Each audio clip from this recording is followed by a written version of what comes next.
This is the DallasCowboys.com Draft Show.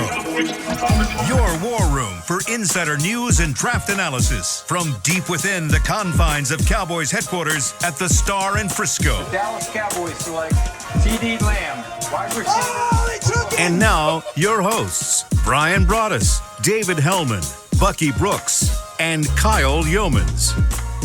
Ladies and gentlemen, welcome into draft season. As the Super Bowl is in the rearview mirror, we are just 76 days away from the NFL draft, and we're going to break it all down for you right here on the Draft Show, presented by Miller Lite, as it is a wonderful Tuesday edition of the Draft Show. Kyle Yeomans, Bucky Brooks, Brian Broaddus, David Hellman with you as we are here for the next hour talking about some of the favorite draft prospects and even the draft thinking whenever it comes to the Dallas Cowboys and results of Super Bowl 55 and how that might shift the thinking. But before we get into that, just kind of wanted to talk about that Super Bowl. I feel like we didn't get a chance to go through really our predictions or our thoughts on the Super Bowl last week because we were busy breaking down the Senior Bowl instead of the Super Bowl.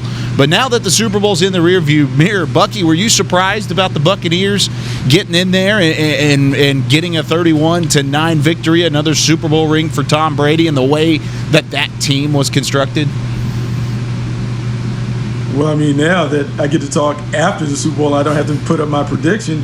No, I wasn't surprised. I knew all along that when you look at this defense. No, I mean, I didn't expect the Buccaneers to be able to do what they did. But then when you see the game play out, I think there's some things that always go hand in hand. If you invest in the offensive and defensive lines, you always have a chance. If you put speed on defense, particularly at the second level, it gives you a chance. And from a coaching staff standpoint, if you do things that are necessary to eliminate the big plays, you have a chance to win games. And the Tampa Bay Buccaneers played, I don't want to say the perfect game, but they played pretty flawless on both ends. And I think the way that they're constructed, they were just a team that was perfectly constructed to beat the Kansas City Chiefs playing the way that they played. Brian? Yeah, it's funny. When I was in the scouting world, when my team got eliminated, I didn't watch the playoffs or the Super Bowl or anything like that. I just immediately started in the tape. And it's so funny, and now that I'm on the media side of things, I actually do watch the game.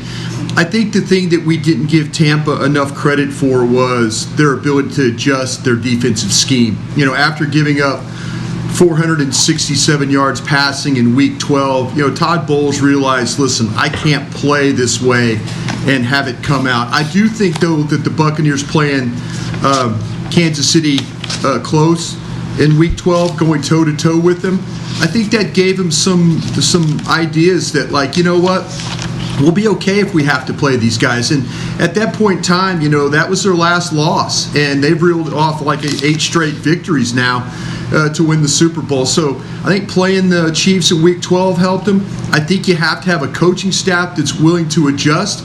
And if you look at the way that Todd, as what Todd Bowles did, but what Jason Licht did, the general manager of the Buccaneers, he went out and kind of built this thing through the draft, through the linebackers, their safety, but he also worked through free agency to get a couple of different players to help with that defensive line.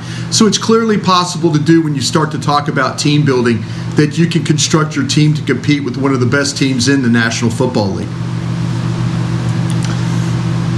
And I think, Kyle, this is what we're going to get into. I'm going to avoid the knee-jerk reaction this year, Brian. That's what we were talking about before the show. I'm going to avoid the knee-jerk reaction because I certainly did not expect Tampa. This is very unlike you to do this, by the way. Thank you. Yeah, I appreciate that. Did we change your mind going into the show? That's what I wanted to know. No, I think and it's understandable because only one team gets to win the Super Bowl every year. But everybody looks at the Super Bowl winner as having this secret sauce. Everybody spent 8 years chasing the Seattle Seahawks because they built that incredible team that made 2 Super Bowls, and everybody wants to find the next Patrick Mahomes for a similar reason. But you look at the Buccaneers, this was a pretty decent team last year with a pretty ferocious pass rush last year, by the way. Devin White was a stud as a rookie. Levante David has been an underrated all-pro caliber player for a long time. Shaq Barrett had 20 sacks and JPP had 9 last year. So you take that core and add to it a Hall of Fame quarterback, Yep. a Hall of Fame tight end, a top 5 pick running back, and a crazy, albeit very talented, all-pro caliber wide receiver. I picked Kansas City to win that game. I definitely thought that it would be more competitive, even if Tampa did win. But I shouldn't be surprised that this Tampa Bay team was Super Bowl caliber. And on top of that, not to take too much credit away from them, I don't care what you say. If Mitchell Schwartz and Eric Fisher are available for that game, I think Kansas City wins. I think the Chiefs win if they can protect Pat Mahomes. So I don't know. Disagrees. Bucky disagrees. I don't know. Like, and I think this, right, because like the guys that Dave rattled off, those guys made contributions in the Super Bowl, but they weren't really the core ingredients of the cake that the Tampa Bay Buccaneers baked. Like Antonio Brown and Rob Gronkowski, they showed up in the Super Bowl, but they've been relatively quiet the whole time. I think the strategy is elite quarterback and elite play in the trenches will always give you a chance. Mm-hmm. Like this team quietly took Tristan Wirfs in the first round, solidified that offensive line. They're able to run the football because as much as we would give credit to Tom Brady, they won in the playoffs because playoff Lenny showed up and they began to play old school football. They managed the game. They let their defense create a ton of takeaways and it really set them up. And so when I look at this team in terms of the lessons that we can learn, man, if you got pass rushers, if you have speed at linebacker, if you can bully people at the offensive line, it doesn't really matter what you have outside. It gives you a chance to get to that point where you can play playoff football. This is going to sound nitpicky, but I would just say those guys showed up in the entire playoff run. I'd be like Fournette caught fire. Yep. Gronkowski played well in the playoffs. Like it wasn't just the Super Bowl. But I don't disagree with you. And I guess and not to give Tom Brady all of the credit, but this was a 7-9 team with a lot of the same core contributors. And they win the Super Bowl because they have Tom Brady. And again, not just because of him. Yeah, my final point about this, guys, is, and we talk about how to build teams, but also about coaching. Todd Bowles went out of his element to make a game plan that could help his defense win. On the other hand, Andy Reid, Eric Bieniemy, with a compromised offensive line, they should have tried to run the football. They should have tried to wear down Tampa's rush. And when Tampa made them one-dimensional, that was it. It was over. Both teams, if you look at Tampa didn't run the ball until late in the year. They were the one team that every time you looked up, they were last in the league when it came to second down. They were 2nd and 8 all year. And I think that when you look at Bowles, the plan he did, Andy Reid, them on the other side, they didn't protect that offensive line. That offensive line was compromised. Maybe you could have helped them by trying to run the football and maybe lean on Tampa Bay's pass rush a little bit and make them have to do that. Even though the Bucs were number 1 in the league when it came to run defense, I think you still had to try it, and they didn't. They exposed their quarterback to a beating because they weren't willing to adapt their game plan like Todd Bowles was on the other side. And Hey Brian, so here's funny, Dave, and I'll get this out. So here's the thing that I think we all struggle with, right? Because we just saw this last year with the Cowboys. There's a thing where you can say, "Hey, we do what we do." Right. That's what we do. The Kansas City Chiefs. That was a Jason Garrett way. Right. They're 25-1 coming into this game, doing what they do. We play 11 personnel. We don't go 2 tight ends. We're faster than you. You can't stop us. Deal with it. And then you have the other way where you talk about Todd Bowles utilizing maybe a multiple-pronged approach. Like, hey, we can play some cover 2, we can play 3, we'll blitz, we'll do all this. And so it's the debate because we saw that approach fail in Dallas where Mike Nolan wanted to be, hey, let's be multiple, let's throw all this stuff out and let's do all these different coverages. And the players are like, no, I can't do that. Right. And so it's funny, and I do wonder what lessons will be learn from watching how Tampa Bay win. It's just an interesting thing to watch. I'll throw this out there too, and oh, sorry, Kyle, go ahead. No, go for it, Dave.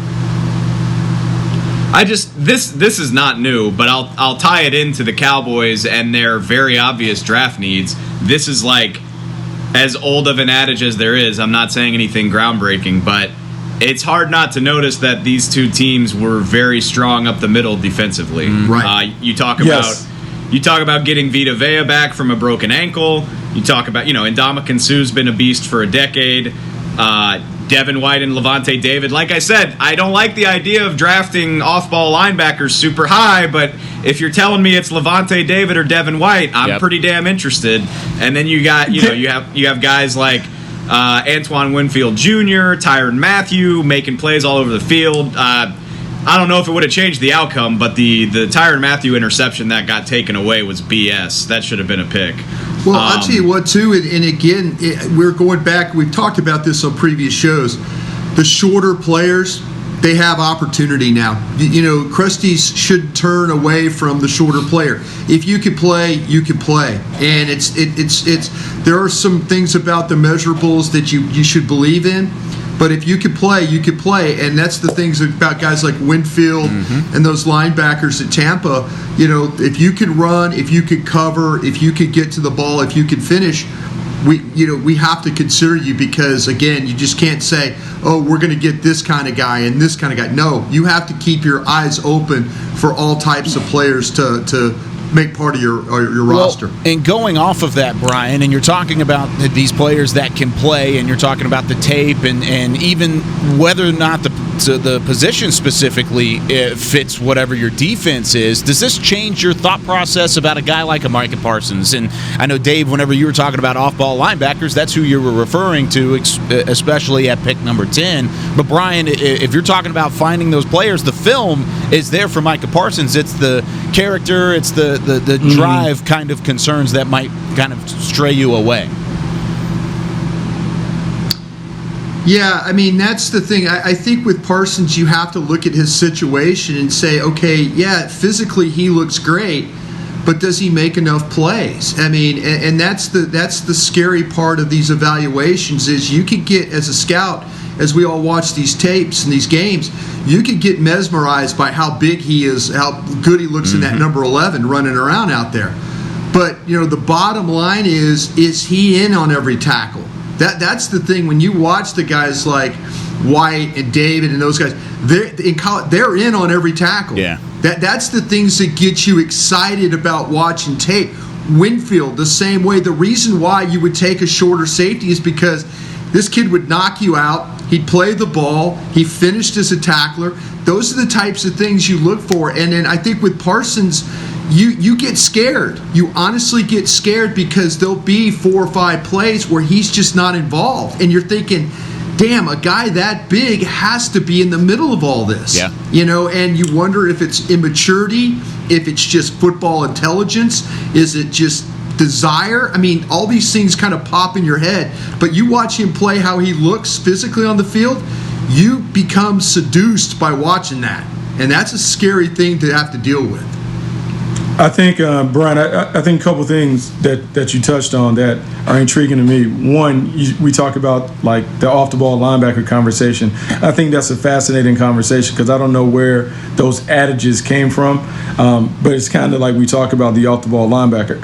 I just know this. When I watch Devin White and Levante David play, they suck up everything. And I think if you go back and watch them in college, they did the same exact thing. Like, their energy, their relentlessness, their passion in terms of pursuing the ball, it stands out. And then I'm going to be honest, maybe some of this is old school. Like, I like guys that knock the taste out your mouth. Like, Devin White, when he was hitting the Kansas City Chiefs, he was hitting them to put them out. Yep. And I think when we get into the playoffs and those things, you need to have those kinds of guys. I think with Micah Parsons, I think the first thing that we have to do before we talked about him, who is coaching him?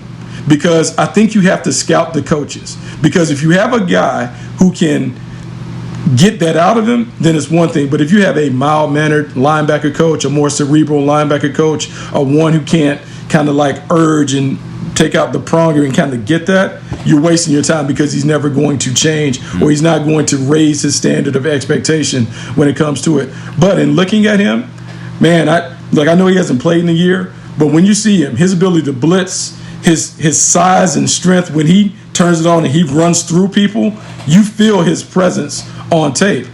Can you get him to hustle more? I don't know. I think that's where you have to dig into the character of him and see how much does he love it. Because if he loves it, he'll play hard. Yeah, see, this is the thing we talk about, too. If you watch the Notre Dame kid, Koromora, yep, He's 220 pounds and making every single tackle. I mean, Yes. he is in every single play. You watch him play, and you're like going, "My gosh, this kid's a good football player." You know, you watch the kid Bolton. That's another one we talked about from Missouri. Yep. He's a shorter guy. He's in every single play. Those are the kinds of things when you're looking at a 6'3", 244-pound linebacker, you're expecting that from him. And that's what's scary. That is what's so scary because, but to what the point I was making earlier, you shouldn't be afraid of the Notre Dame linebacker. You shouldn't be afraid of the Missouri linebacker. You know why? Because they're making plays. They're finishing tackles. They're physical is what they're doing. There's no questions about those guys. So there's guys out there, but the coaches, like Bucky said, have got to be willing to coach them hard when they have to entertain, like maybe they have some flaws, work around those flaws, help them develop a little bit. That's where coaching comes into that guy. But if you reach a guy like that kid at Penn State, you could have a rare player. You really, really could. David, if you had one guy here, I was going to ask you this really quickly. If you had one guy out of that list of linebackers that could potentially fit with the Cowboys, and you could take him up and you could pluck him right there, and you think that no matter what round it is, it could be in any round, which one would you do it for? Would it be Koromora? Would it be a Bolton? Is it still Parsons up at the top of the draft? Which one would you take, pluck, and put right in the middle of that Cowboys defense? Well, that's actually I was about to say and I think we've brought this up since Dan Quinn was hired, but I think you have to consider a different class of linebacker in light of the type of linebackers that Dan Quinn has favored in the past. Sure. Like I've brought up Deion Jones, Devin White's LSU teammate. He's 6'1.5", 225. Like these aren't hulking monster linebackers, and they made him a second-round pick. And I brought this up last night. I'm not the guy. I'm going to leave that to Brian to tell you where you need to draft these guys. But I frickin' or Bucky for that matter, I love Jeremiah Owusu-Koromora. Like, he's fun to watch. I think he's got a very modern element to his game in the sense that, Notre Dame moves him over to the slot to handle some of that. He can play linebacker. He can probably do a little safety. He blitzes. He gets after the quarterback. He tackles everything. He makes plays on the ball. And that's all the stuff that I want from somebody in the middle of my defense. So I'm not sure if he's worth the 10th overall pick, but I like that guy a lot. I would be thrilled to have him on my defense.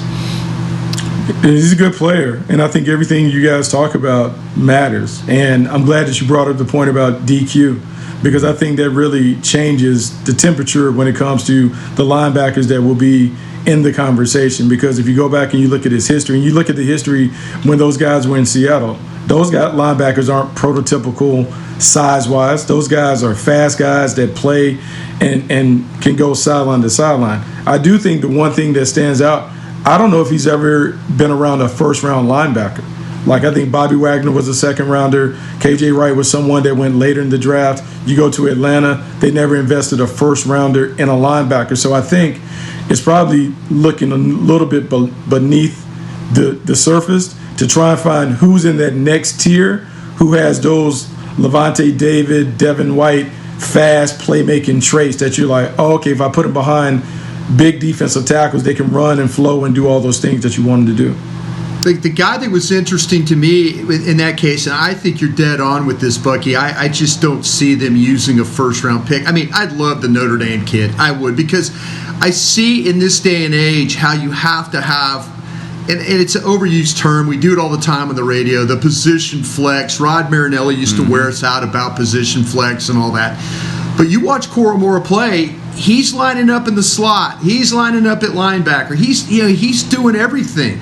And maybe this was what killed Isaiah Simmons last year at Clemson, that we watched him so much doing so many different things and he didn't do anything. It's like put him in a spot, let him play. So maybe if you look at the second-tier linebackers, I might drive you guys nuts with this guy, but the Pete Werner kid from Ohio State, to me, 6'1", 235, he runs, he tackles. There's a guy that probably is not going to be a first-round guy, but, man, in the second round, you're picking at 44. I'm kind of liking what I'm seeing with this guy because he's got that ability. He was a converted safety, so he kind of understands like the coverage aspect of things.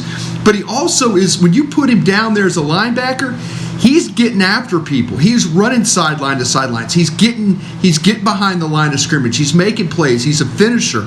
So, I mean, those are the types of guys I'm looking at for potentially if they didn't go first round at linebacker.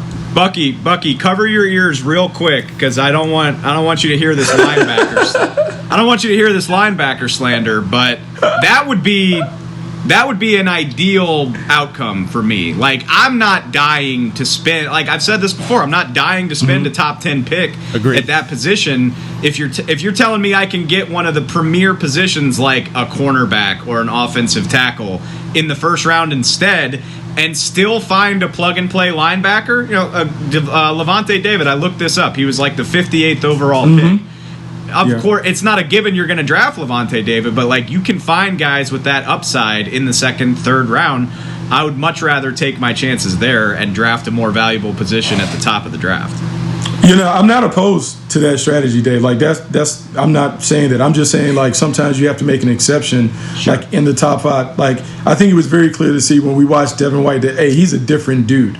Like those different dudes should get graded as such. Much like I had a tough time considering Quentin Nelson as the number 3 overall pick as a guard because I've been trained, man, there's no way we can find the guard in the 5th, 6th, 7th round. We always can find the guard because they always have neighbors around them. But then when you see a player who comes in who is knocking guys off the screen, you kind of have to be considered like, oh, okay, well, maybe we'll do this. But I think the first round, like now when we look at it, it really should be reserved for 4 positions. It is quarterback, offensive tackle, pass rusher, and then cornerback. Like that's kind of where it is. Like that's the meat and potatoes. That's what it is. And then when we look at those other positions, you can find them. I'm not saying that like, hey, I won't take a Leonard Fournette or whatever, someone like that, but you can find those guys in other rounds. Yeah. And kind of what you were talking about earlier with Dan Quinn and him never having been around a first-round linebacker, that makes me even more confident that you could find a second or third round guy, especially if you have 2 second-round picks with that Byron Jones comp pick that comes in.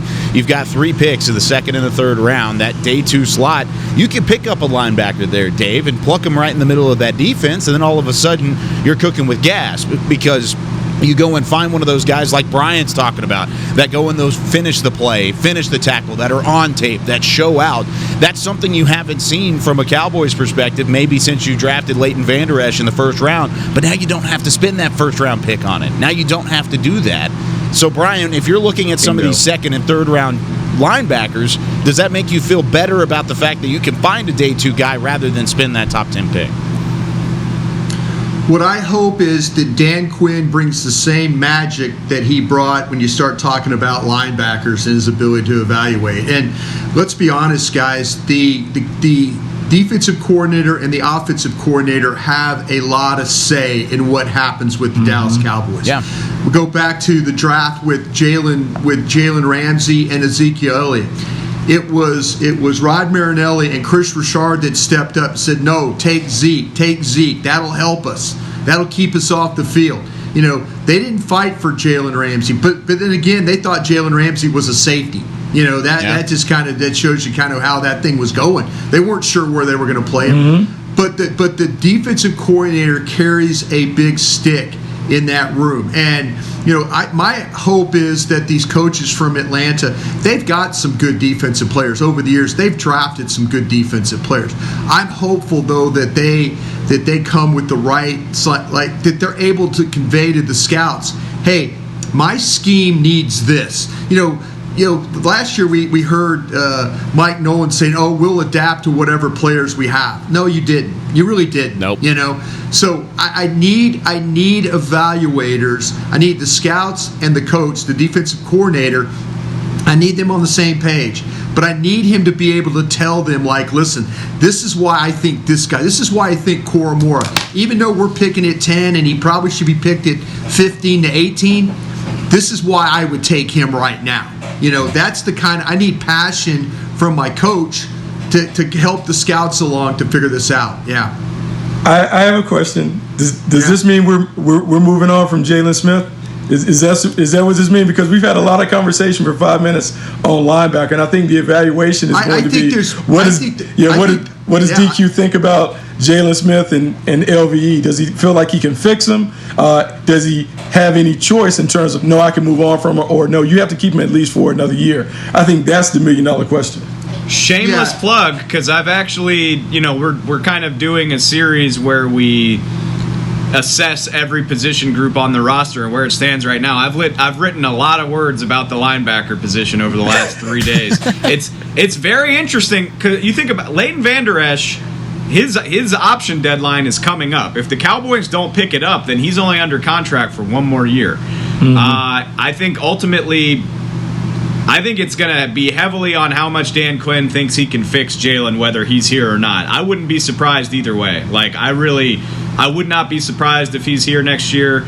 I would not be surprised if he's gone. But either way, I just think, and then obviously, Sean Lee might be done playing football altogether. We'll have to see.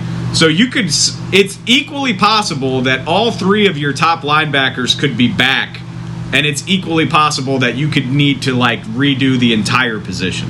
Oh, I think the Cowboys are going to ask Jalen Smith to take a pay cut. I really be surprised. Yeah. I think I don't think this is going to be one of those things where they're going to be real nice about it. They're going to say, listen, we need you to redo your contract.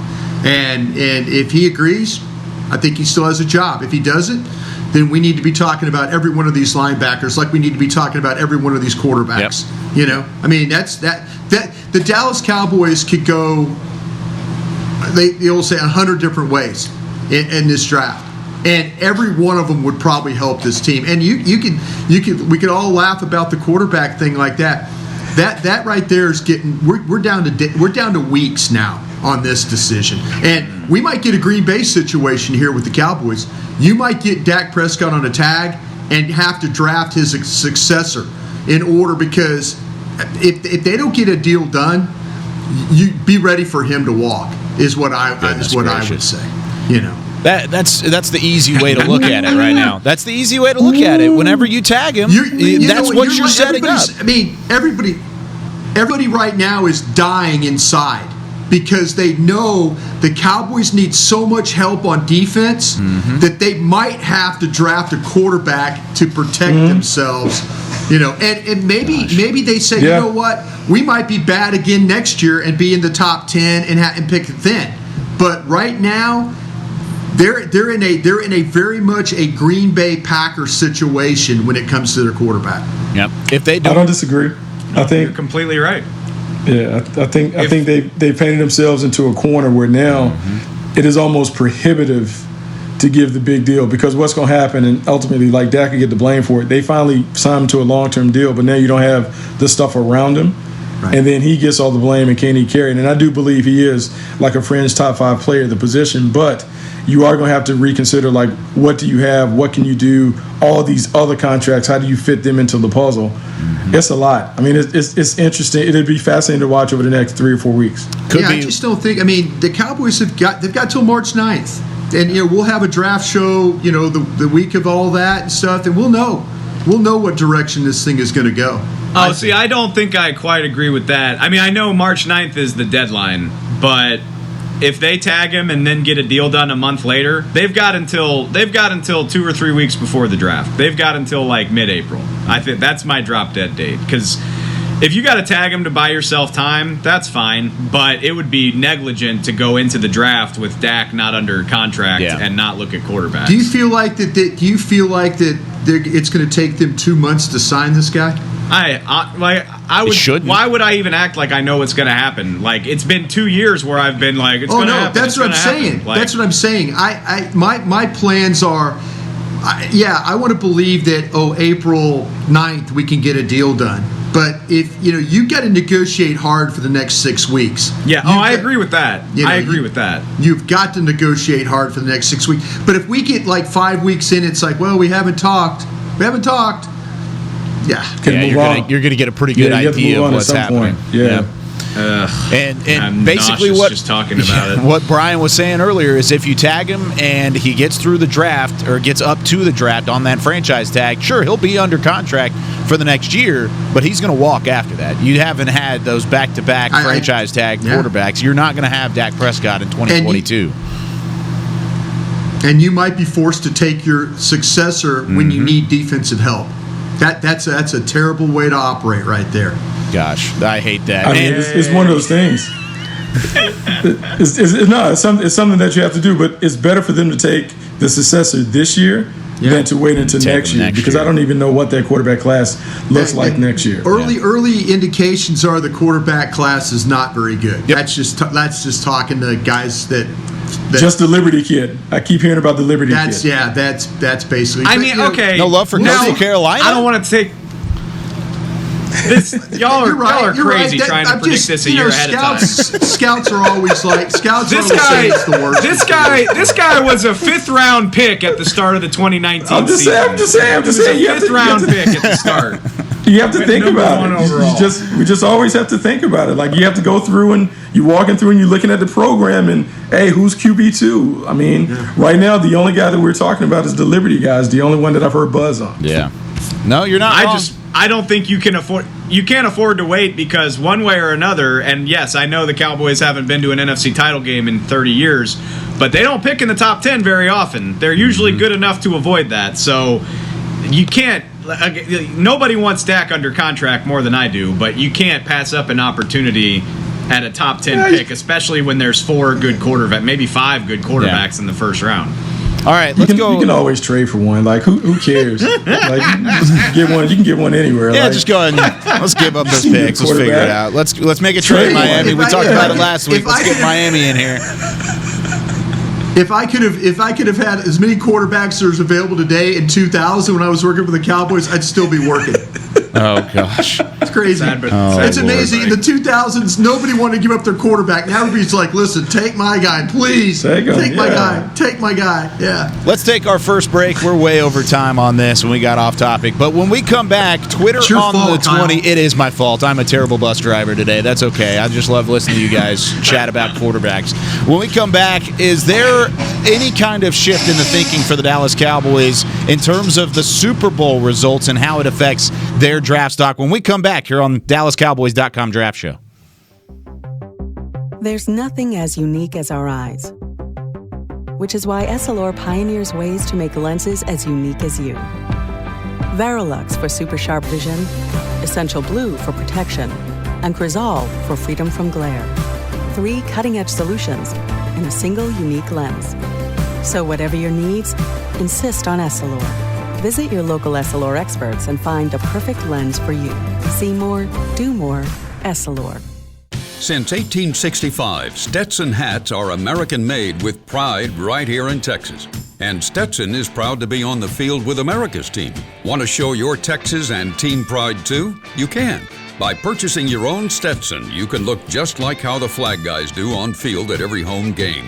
Stetson hats, the official crown of all self-respecting Cowboys, and your favorite football team. Get yours today at shop.dallascowboys.com or at stetson.com. I'm Jay Novacek, former tight end for the Dallas Cowboys. Back in the day, I was the guy who always got the tough yards, and that's why I run with John Deere today. In fact, I have a John Deere 3025E tractor that can handle any yard work I need to do, even the tough yards way out back. So if you have 1 acre or 1,000, John Deere has the equipment that's just right for you. Visit a John Deere dealer today and run with us. We are the official tractor provider of your Dallas Cowboys. Dear, it's 1908. Don't you think we should get electricity? And stop using candles to see at night. It's just electricity lights up the room fast. It's more reliable than candles blowing out, and people seem to love it nationwide. Well, candles are... Dear, did you just run into the wall? Nope.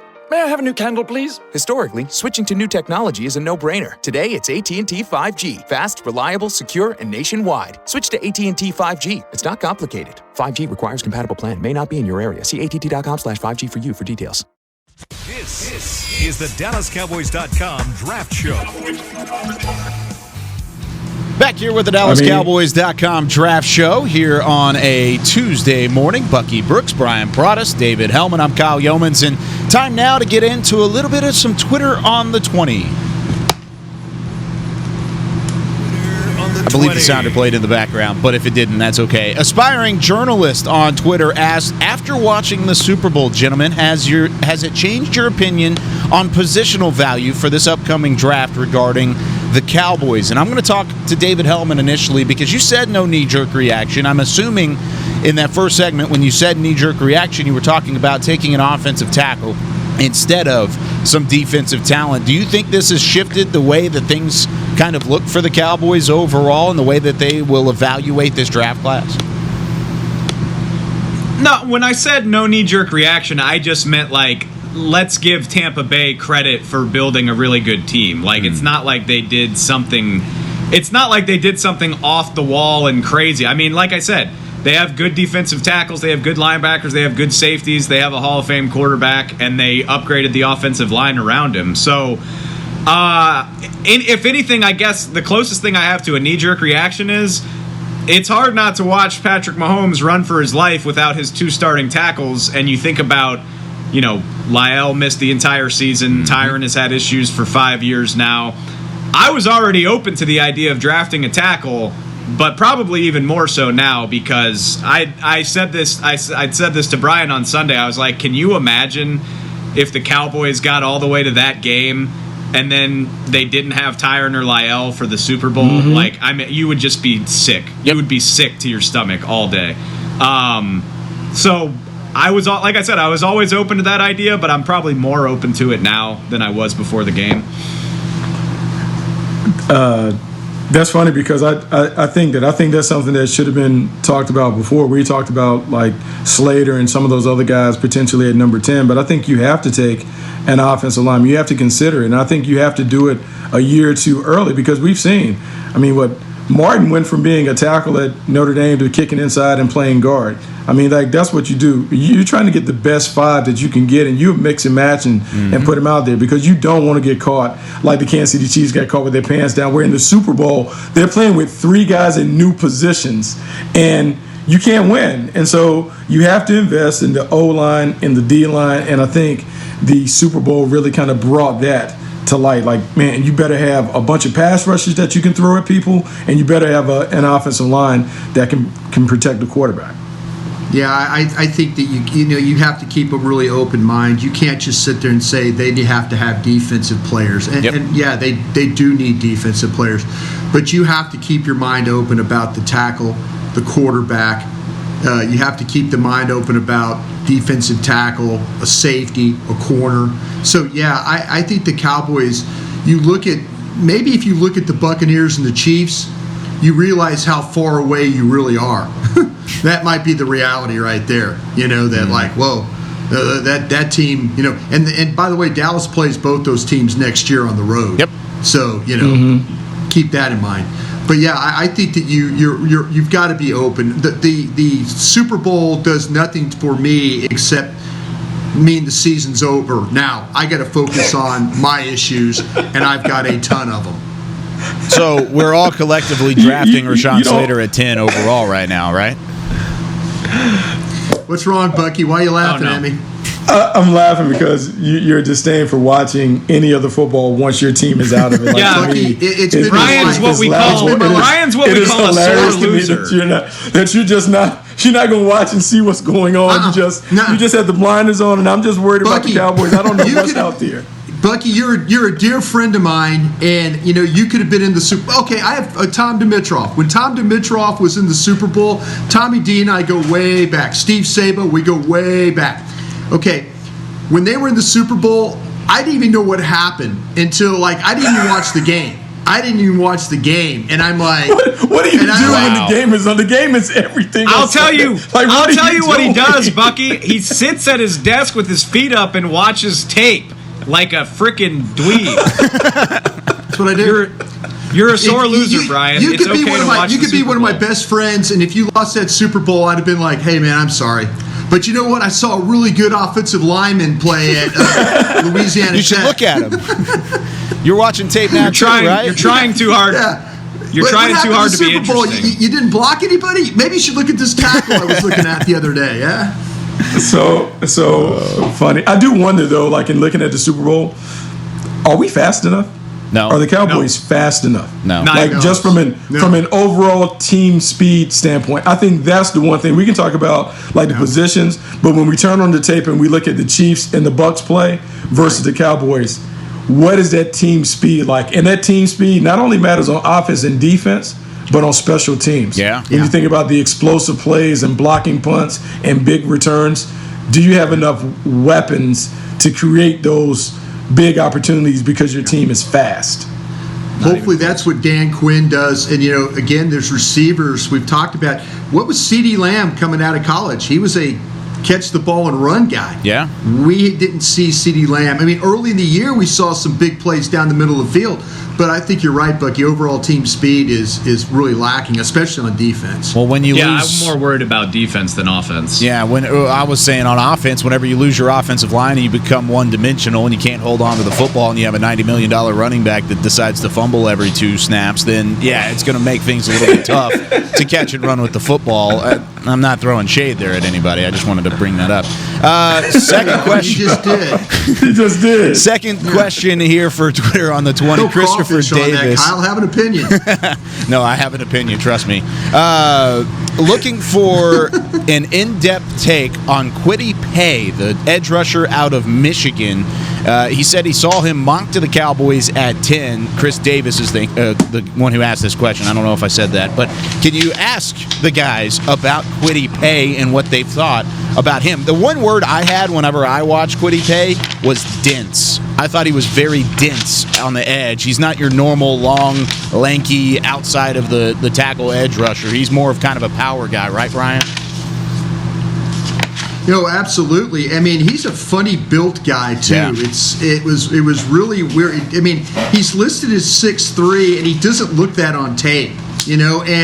But he's got the shorter arms and stuff like that. I mean, I like the way I think he can cover some ground when he runs, and I think he can redirect, and I do think he's got some pass rush moves, and you can play him on either side, which was something that I was kind of impressed with. But I thought that there were times where he really struggled to get off blocks, and I don't want to be the scout that says, because the shorter arms, he can't get off blocks. But there were snaps where he would get tied up, and I thought that was kind of a struggle for him to have to disengage. But other than that, the ability to run, the ability to chase, the ability to get to the football, the redirection, all that stuff, to capture the edge, I think that's all legitimate stuff, though. But his body type was really strange to me watching him play on tape. I don't think he's a long, rangy guy at all for being, 6'3", 271 pounds. It's funny, Brian, because I have the John Wooden quote in my head. I'm like, don't confuse activity for achievement. I think he's active, and I think he runs around, and he plays with great effort. But I wrote in my notes, I don't see any necessarily impact. He gets garbage sacks, he gets those things, but I don't view him as an impact player. And I'm a little more partial to production, particularly sack production, because I believe it translates. And he has 11 and a half career sacks, which is fine. But I never found a game where I'm like, or a series of games where like, man, this dude is dominating. Like, you need to pay attention to him. You need to slide the protection that way because you can't stop him. I found it more like, okay, that's a nice play, but it wasn't the type like, hey, let me go into the offensive room and say, hey, we better have a plan for dealing with Paye. And I don't know, like if I'm going to take him at those prices where you have to take him in the top 10, man, I better feel like I'm getting a guy that can really impact the game from the time he steps in. Yeah, I totally. I mean, I like what you're saying there, Bucky, because I looked at the last note. I said there's some hit and miss to his game, and that bothers me. If you're talking about a top 10 guy, and you're telling me there's hit and miss to his game, I don't want any part of that. No. I really, really don't. I just look at like pass rusher, especially. Like I just look at resume, and I know there's always, it's a position where upside means so much. Some guys are on a longer trajectory. That's fine. For a top 10 pick, I'm real nervous about what he accomplished in college. Yeah. That's just a valuable pick that I'm not willing to take that big of a gamble on, especially when you consider that there are way more proven commodities, like the cornerbacks, for just as an easy example, that I wouldn't feel comfortable taking that risk. Just take Kyle Pitts and you'll be okay. That's funny. Hey, Dave, I will give you this because it comes from Brian's friend, and I learned this a long time ago. Ozzie Newsome said, when you're looking at pass rushers, always pay attention to sack production because they've done studies. Yeah. Guys who sack the quarterback in college, they sack the guy in the pros. And it doesn't matter about body type or any of those things. When you see a guy who has sustained sack production over multiple years, they do it. Terrell Suggs would be the example. Suggs was a great example of that. Yeah. He also would give you Elvis Dumervil. When Elvis Dumervil came out of Louisville, he had 20 sacks. He had 1 million sacks. He was short, like 6 foot, but he always got to the quarterback. And so that's one of the things, when you talk about the resume, look at the resume over multiple years. Those are the guys that typically do it because they know how to get them to the ground. I would throw tackles for loss in as well. And yes, all of it matters. So, yeah, it just kind of scares me.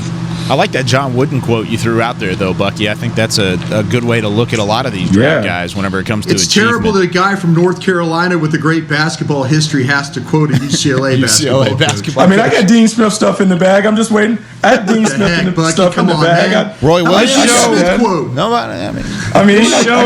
I got that stuff in the bag. I took a basketball class in college. He told me that the Kansas City Chiefs shouldn't have done what they did in Week 12 against Tampa Bay when they let them close the gap. He said, you got to hammer people because if you let people feel like they have a chance, the next time they face you, they enter the game with more confidence. So that's why you blow them out. Who said that? Dean Smith. Dean Smith. Dean Smith. Absolutely blow it out. So I'm going to run up the score guy. Run it up. Yeah. Oh, hell yeah. Wow. Anytime you can. This is interesting. He held the ball for like 12 minutes in a game one time. I'm not going to lie to you guys. This show has just turned into Bucky and Brian trying to roast each other. Yeah, but I love it. And also, I've always highly respected Bucky Brooks, but when he said he had Dean Smith stuff in the bag, and then he actually brought one out immediately, I have never respected you more than in this very moment of talking about Dean Smith and the coaches and the quotes that you just pulled out. That was fantastic. Okay, back to draft. So Jay on Twitter asked us about Hufanga. Is that how you say his name? The safety out of USC. He wanted our thoughts on Hufanga. I need to look up pronunciations. I haven't gotten to that part of my study yet. Bucky, you got a thought on him? Because I'm working my way towards him. I've got other safeties in mind. I have a thought, but my thing on safeties right now, man, if you can't hit, run, and cover, it's hard to have a guy that is kind of one-dimensional unless you have a D coordinator who has a plan. He's instinctive and he's active, but when you look at the guys that are playing and making plays in the playoffs, he's not in that realm in terms of being a ball hawk or those guys. And so I don't know, like if you want to maybe take him and kind of drop him down and do some things in the box like we've seen guys do with like having the third safety on the field as a big nickel or whatever, like maybe you can do that. But in terms of being a center fielder or a playmaker, that's not what he does. And so there's a role for everybody if your defensive coordinator has those kind of tricks in the bag. But he's a good player, but I wouldn't put him in that upper tier where you're like, hey, you're getting a difference maker, someone who's going to make plays on the ball. I haven't watched him yet, for full disclosure, but just as a general thought, I feel like in any draft, there's only like 3 to 5 safeties that you're like, he's instinctive, he plays the ball, he can play free safety, he can do this, he can do that. And then everybody else is just a guy you're like, yeah, like he can do some stuff in the box and tackle. I mean, and I don't mean this as a slight, but what you just said reminds me of Donovan Wilson, who the Cowboys, found in the 6th round of the draft. Yeah. So, and that's what makes it so frustrating is especially for the Cowboys who have been unwilling to do it, if you're not willing to invest like a top 50 or 60 pick, you're probably not getting that guy. Like those guys go high in the draft for a reason, because those instincts are not easily found. I tell you, the one guy I watched the other day was the Florida State kid, Nasruddin Dean. Is that how you say his last name? Nasruddin. Yeah, I'll tell you what, man. 6'3", 212 pounds. I saw a finisher there. I saw a guy that was around the ball. I saw a guy. If they need a true free safety type of a player, that's kind of like who I'm looking for right now, because I kind of feel good about Donovan Wilson. Yep. But I'm looking for a guy that's got some range, that's got some hit, that's got some finish, that's got some ball skills. That's the kind of guy that I think the Cowboys, when Dan Quinn he's already sat down and looked at his defense, he's going to push hard for these scouts to find him a real free safety. So it's funny, Brian, like in thinking about DQ's history, so there are two different types of safeties, and he kind of values them differently. He took Keanu Neal in Atlanta. Keanu Neal was a guy who was more of a box area player, big hitter, big guy, tough guy against the run. And then, he has made converted corners into safeties. He took DeMonte Kazee from San Diego State. Who had a million interceptions, and he moved him to free safety.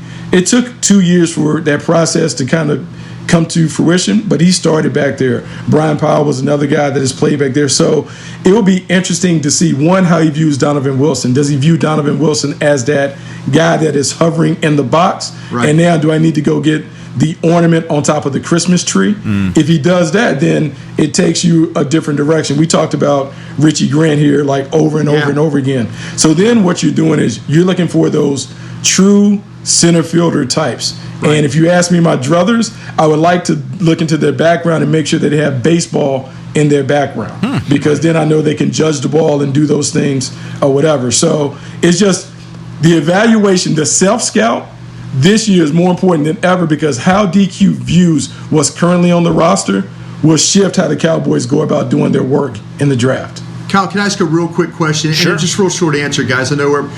Do you guys think that Patrick Peterson from Arizona could play free safety? Oh, I think so. You read the Twitter mentions before the show too, huh? No. I just was wondering, because I said it yesterday on the show, because I remember Charles Woodson when Charles Woodson moved from corner to safety, and I fought Bill Parcells about it. But I remember, I just wonder real quick, a yes or no. I mean, Kyle, I know you got a show to do here. I just wonder, yes or no, could Patrick Peterson transfer to safety? I think he could. Yes. And I actually thought when he was coming out of LSU, I thought that's where he was best suited. Now, my evaluation was wrong. I never viewed him kind of like how he was viewed, because I thought he had some issues on the perimeter. But I thought the best things that he did were playing the ball and when he got the ball in his hands. And I think the great players that make that transition from corner to safety, you talk about Charles Woodson, Rod Woodson, the number one thing that they have, tremendous instincts and ball skills. And if he's tough enough to make tackles, that's the thing that you would have to ask. But I absolutely believe that he's smart enough and instinctive enough to be a contributor at safety. Not only that, but that makes me feel better. Thank you, Bucky. He's got prototypical size too. Like he's a big guy. He's like 6'1", 210. So he's got the size to do it. I just wonder, and I would love to see that for a variety of reasons. On top of him being an LSU guy, like he's as high character a player as there is in the NFL. He's got a Hall of Fame resume, so he'd be a hell of a guy to coach up the rest of your secondary. I wonder, and I don't know this, obviously Charles Woodson was not too proud to make that switch, but for a guy like Pat Pete, who is a 3-time All-Pro, 8-time Pro Bowler, is he willing to accept that maybe he can't play outside anymore? I don't know. That would be you sell it differently. I would tell you like Charles Woodson. That's how you sell. Charles Woodson extended his career because of it. Yeah, you sell it differently. So what you do is you bring him in and you say, we got plans for you to be a big nickel. So we're going to put you in the slot, we're going to put you in the box because your instincts will enable you to make more plays. And then you start sliding them into safety, hey, get a couple reps here at free or whatever. So it's an evolution. It's really being able to paint the picture for here's how you're going to be able to play another 5 or 6 years. We're going to put you in a position to be around the ball. Yeah. Two things. That might play, and the reason I tie it in is because with the draft, somebody might say that's what they want to do instead of drafting one of these safeties. That might be a thought in the offseason. I'm here for it. And two things on that. One, Bucky's getting every Cowboys fan excited by just talking about Charles Woodson and talking about these guys that have made the switch from defensive back or from cornerback to safety. And two, Brian, never be afraid of asking a question because it allows me to be an analyst from time to time on this show. I love it whenever you ask questions. You're always here. This is your show. This isn't my show. I'm just here to drive the bus. But let's go ahead and take our second break. When we come back, we're going to ask a couple questions, one that includes the name Tiny Jim on Twitter, because I just want to talk about that when we come back here on the DallasCowboys.com Draft Show. We're back with a tasty treat that's sweeping airwaves and taste buds. It's new Dr. Pepper and Cream Soda. Let's take a listen. Dr. Pepper and Cream Soda's here A new combo that's music to my ears, okay. Let's play. Cream soda and Dr. Pepper time. Pour it in a glass of ice. Music to my ears and mouth. New Dr. Pepper and Cream Soda. A delicious duet. There's nothing as unique as our eyes, which is why Essilor pioneers ways to make lenses as unique as you. Verilux for super sharp vision, Essential Blue for protection, and Crizal for freedom from glare. 3 cutting-edge solutions in a single unique lens. So whatever your needs, insist on Essilor. Visit your local Essilor experts and find the perfect lens for you. See more, do more, Essilor. The Cowboys way, where 16 Hall of Famers and 5 championships shows us what success looks like. Where turkey is always the second best part of Thanksgiving Day. Where we are all defined by one single thing, the star. Where we as fans know it's our job to keep the tradition going.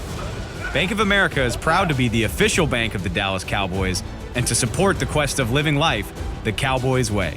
Copyright 2020, Bank of America Corporation. Dear, it's 1908. Don't you think we should get electricity? And stop using candles to see at night. It's just electricity lights up the room fast. It's more reliable than candles blowing out, and people seem to love it nationwide. Well, candles are... Dear, did you just run into the wall? Nope. May I have a new candle, please? Historically, switching to new technology is a no-brainer. Today, it's AT&T 5G. Fast, reliable, secure, and nationwide. Switch to AT&T 5G. It's not complicated. 5G requires compatible plan. May not be in your area. See att.com/5G for you for details. This is the DallasCowboys.com Draft Show. Final moments here of the DallasCowboys.com Draft Show here on this Tuesday. Be sure to join this group every Tuesday, 10 a.m. Central Time. You can catch the other group Thursdays at 10 a.m. Central Time with Jeff Kavanaugh, Dane Brubler, and Kevin KT Turner. And since we only have a couple minutes left, I thought I would pull one more question from Twitter on the 20. And we're going to go to Jake, who always asks fantastic questions, but this one stuck out to me today because it had Tiny Jim in it.